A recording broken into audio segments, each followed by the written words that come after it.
at your calendar. Go ahead, look at it.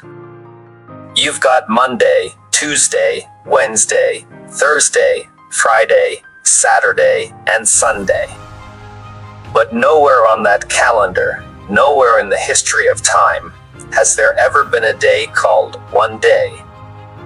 Yet, if I asked you today about your dreams, your goals, that business, that routine, that certification, that next level you've been talking about, what's the answer? Oh, I'm gonna get to it. One day. Let me tell you a brutal truth that nobody wants to admit. One day is a ghost. It is a mirage. It's the lie we tell ourselves to feel better about our current complacency. We use one day as a psychological cushion so we don't have to face the pain of our own inaction today. But do you know where one day lives? It lives in a graveyard of unfulfilled potential. It's where the greatest books never written, the greatest businesses never built, and the greatest versions of you go to die. Today, we are changing the vocabulary of your destiny. We are drawing a line in the sand. We are trading the comfort of one day for the execution of day one. Right here. Right now. Point one, the mirage of the perfect conditions. Why do we say one day? Because we are waiting for the perfect conditions. You're waiting until you have more money. You're waiting until you have more time. You're waiting until you feel ready. Let me tell you something about life. The perfect time does not exist. If you wait until all the lights are green before you leave your house, you will never start your journey. If you wait until you know everything before you take action, you will die a spectator. Jim Rohn used to say, "Don't wish it were easier, wish you were better." Stop waiting for the storm to pass. The market isn't going to adjust for you. The competition isn't going to wait for you. If you start on day one with what you have, where you are, and what you know, you force the conditions to adapt to you. Point number two, the high cost of the tomorrow lie. Procrastination is the arrogant assumption that God owes you another tomorrow. Think about that. Who promised you next week? Who promised you next year? We act like we have 1,000 years to live. We push our execution to tomorrow, but when tomorrow comes, it introduces itself as today. And what do? We push it to the next tomorrow. Every time you say, "I'll start next Monday," you are practicing a form of self-betrayal. You are telling your own subconscious mind that your dreams are negotiable. You are telling yourself that your future can wait while your comfort takes center stage. Every delayed day compounds. A week becomes a month. A month becomes a year. And a year becomes a lifetime of looking back and asking, what if? Point number three, the birth of day one. So, what is day one? Day one is not just a date on a calendar. Day one is a state of mind. Day one is the moment you stop negotiating with your excuses. It's the moment you look at your current reality, your bank account, your fitness level, your career status, and you say, this is the baseline. It may not be where I want to end up, but this is where the story begins. On day one, you don't need a standing ovation. You don't need the whole world to believe in you. You just need to have a private conversation with yourself in the mirror and declare, the old regime is over. The talking is done. Today, the work begins. It is the shift from being a consumer of inspiration to a producer of results. Point number three. Breaking the paralysis of analysis. Listen to me. Some of you are overthinking your way out of greatness. You've got 50 notebooks, 10 spreadsheets, and you're researching the research of the research. You're paralyzed because you want to see the whole staircase before you take the first step. You don't need to see the whole staircase. You just need to see the next step. When you drive a car at night, your headlights only show you 200 feet ahead. But you can drive across the entire country in the dark just by seeing the next 200 feet. Stop trying to figure out what year 3 looks like when you haven't even executed day 3.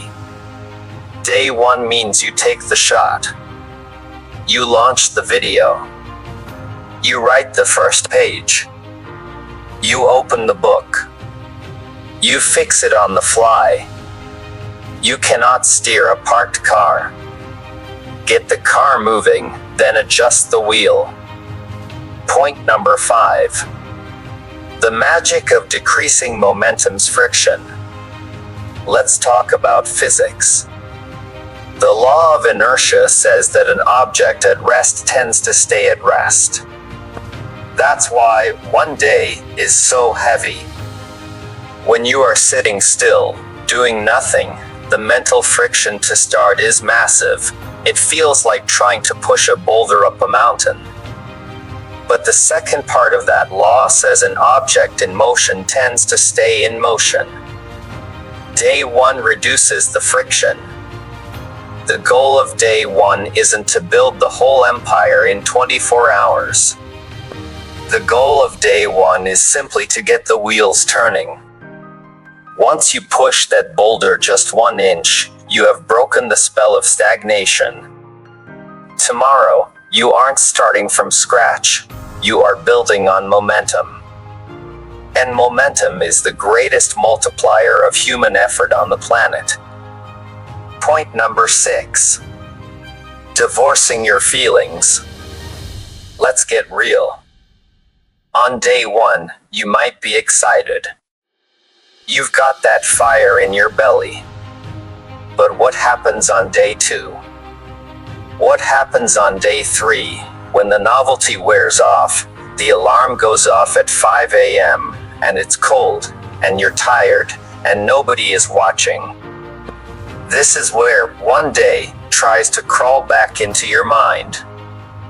Your feelings will tell you, hey, you worked hard yesterday, take a break.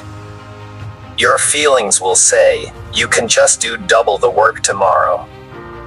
Hear me clearly, champions do not care about how they feel. If you only work when you feel like it, you will never build anything of lasting value. Day 1 is about establishing a standard that is completely divorced from your emotions. Your commitment must outlast the emotion in which it was made. When the alarm rings, your feelings don't get a vote.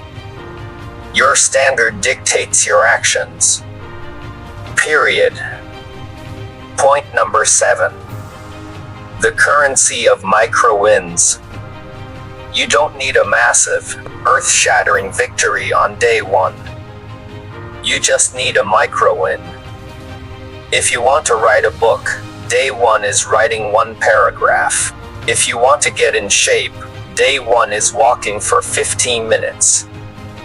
If you want to master a profession, day 1 is reading 3 pages of that manual or audit report. Do not underestimate the power of a small, disciplined action. Jim Rohn beautifully noted that success is a few simple disciplines practiced every day, while failure is simply a few errors in judgment, repeated every day. Those micro wins on day 1 act as a deposit into your self-confidence bank account. They prove to you that you are a person who keeps promises to themselves. Point number 8. Standing alone in the dark. When you decide that today is day 1, don't expect the crowd to cheer for you. In fact, expect them to look at you crazy. They're used to the version of you that talks about one day. They're used to the version of you that sits on the couch and complains with them. When you start executing, you become a mirror that reflects their own lack of discipline. They might mock you. They might tell you to relax. They might say, "It's not that serious." You have to be willing to stand alone in the dark. You have to be willing to do the boring, unsexy, unglamorous work when the cameras are off, when the lights are down, and when the validation is zero. Greatness isn't built on the stage under the bright lights. Greatness is merely displayed on the stage. It is built in the dark on day 1, day 2, and day 100, when nobody is paying attention. Point number 9. Rewriting your identity. This isn't just about changing your schedule. This is about changing your identity. As long as you are living in one day, your identity is that of a dreamer, a talker, a wisher. But the moment you execute day 1, your identity changes to a doer, a builder, an executor. You stop saying, "I want to be an accountant," and you start saying, "I am mastering the craft today." You stop saying, "I want to be a content creator," and you say, "I hit record today." When you change how you define yourself, your behavior naturally follows. You begin to walk differently, talk differently, and think differently. You begin to hold yourself to the standard of the person you are becoming, not the person you used to be. Point number 10. The ultimate choice. The legacy of now. So here we are. We have come to the crossroads of your life. You have two choices standing in front of you right now. You can close this video, slip back into your old habits, and tell yourself that beautiful, poisonous lie, "I'll start tomorrow. I'll do it next week. One day, I'll make it happen." And you can watch another year slide through your fingers while you stay exactly where you are.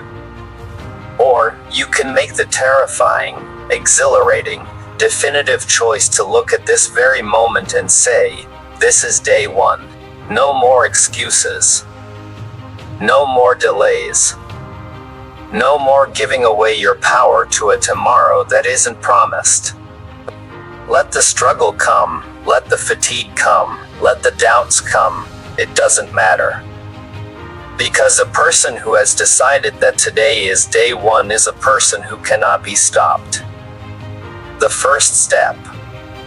Your one day clock stops right now. Your day 1 clock starts ticking this very second. Don't wait for tomorrow morning. Do something in the next 10 minutes that proves today was day 1. Buy the book. Write the outline. Execute the first step. You've talked about it long enough. Now, go out there, step into the arena, and show the world what you are made of. This is your life. This is your moment. Welcome to day 1. Like and subscribe for more and stay connected.